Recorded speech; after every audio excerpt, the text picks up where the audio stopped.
Hello friends, कल के video में हम लोगों ने अंतर्जात शक्तियों द्वारा निर्मित पठार के बारे में पढ़ा था, जिसमें हम लोगों ने देखा था कि अंतर्जात शक्तियों द्वारा कितने तरह के पठार का निर्माण होता है। आज हम लोग बहिर्जात शक्तियों द्वारा निर्मित पठार के बारे में चर्चा करेंगे। तो मैं हूँ डॉक्टर प्रीति सिंह, और वीडियो को एंड तक देखने से पहले मेरे चैनल को जरूर सब्सक्राइब करें। Thank you. तो चलिए शुरू करते हैं। तो कल हमने बताया था कि पृथ्वी की सतह पर जो उत्पन्न होने वाले बल होते हैं तो उन्हें बहिर्जात बल कहा जाता है। इस प्रकार के पठार का निर्माण अपर्दन के कारकों द्वारा होता है। अपर्दन यानी काट छाट करना, जैसे हिमानी, पवन, बहते हुए जल इत्यादि। इससे 3 प्रकार के पठार का निर्माण होता है, जिसमें पहला होता है हिमानी पठार, दूसरा होता है जल द्वारा निर्मित पठार और तीसरा होता है पवन द्वारा निर्मित पठार। तो सबसे पहले हम देखेंगे हिमानी पठार, ग्लेशियल प्लेट्यू। तो पर्वतीय भागों में हिमानी अपनी अपर्दन क्रिया द्वारा ऊंचे पर्वतीय क्षेत्रों को घिसकर सपाट पठार का निर्माण करते हैं, तथा निम्न स्थानों पर हिमानी अपनी हिमोड़ के निक्षेप से स्थल खंडों को ऊंचा कर देती है, जिससे छोटे पठारों का निर्माण होता है। जैसे जर्मनी में प्रसिया के पठार का निर्माण हिमानी के निक्षेप से हुआ है। भारत के कश्मीर में मर्ग की रचना हिमोड़ के निक्षेप पर से हुई है। हिमानी के अपर्दन से अंटार्कटिका, ग्रीनलैंड, भारत का गढ़वाल पठार तथा कनाडा में क्यूबेक के पठार का निर्माण हुआ है। दूसरा होता है जल द्वारा निर्मित पठार। कभी कभी नदियां उच्च मैदानी भागों को अधिक गहराई में काटकर घाटियों के बीच चौड़ा समतल निम्न पठार का निर्माण करती है।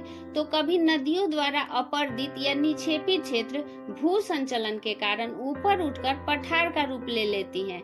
जैसे रांची का पठार, भारत में विंध्यन, चेरापूंजी, मैसूर का पठार तथा म्यांमार के शान का पठार का निर्माण जल द्वारा हुआ है। तीसरा हो जाता है पवन द्वारा निर्मित पठार। जब पवन अपने साथ मिट्टी के महीन कण को उड़ाकर उसे किसी स्थान पर निक्षेपित कर देती है, तो निक्षेपण के कारण पठार का निर्माण होता है। जैसे चीन का लोयस का पठार तथा पाकिस्तान का पोटवार का पठार का निर्माण वायु के निक्षेपण के कारण हुआ है। तो ये था पठारों के निर्माण की प्रक्रिया के अनुसार पठारों का वर्गीकरण। अब हम लोग आकृति के आधार पर देखेंगे।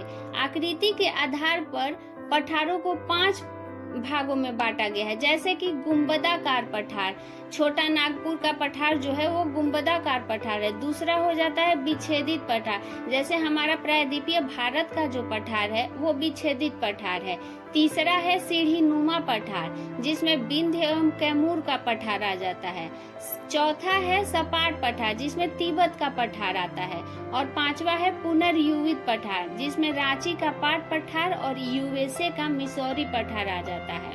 अब देखेंगे हम लोग पृष्ठीय धरातल के आधार पर। तो पृष्ठीय धरातल के आधार पर हो जाता है, पहला होता है विषम पठार और दूसरा होता है गिरिप्रस्थ पठार। तो विषम पठार में अपलेशियन पठार आता है और गिरिप्रस्थ पठार में महाबलेश्वर पठार और पंचगनी पठार आ जाता है। चौथा हो जाता है जलवायु के आधार पर। तो इसमें 3 तरह के पठार होते हैं। पहला होता है शुष्क पठार, जिसमें पोटवार का पठार, अरब का पठार, पैटागोनिया का पठार इत्यादि आता है। दूसरा हो जाता है आर्द्र पठार, जिसमें असम का पठार, मेघालय का पठार आता है। तीसरा हो जाता है हिम से ढके हुए पठार, जिसमें ग्रीनलैंड और अंटार्कटिका आता है। अब हम लोग देखेंगे 5वां अपर्दन के आधार पर। तो अपर्दन के आधार पर 3 तरह के पठार होते हैं। पहला होता है यंग प्लेट्यू यानी तरुण पठार, जिसमें यूएसए का इडाहो पठार और कोलोराडो का पठार आता है। दूसरा हो जाता है अपलेशियन का पठार, मैच्योर प्लेट्यू या प्रौढ़ पठार है अपलेशियन का पठार। और तीसरा हो जाता है जीर्ण पठार यानी ओल्ड प्लेट्यू।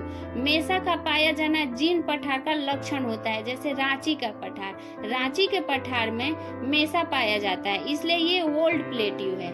तो फ्रेंड्स, आज का हमारा वीडियो कैसा लगा हमें जरूर बताएं।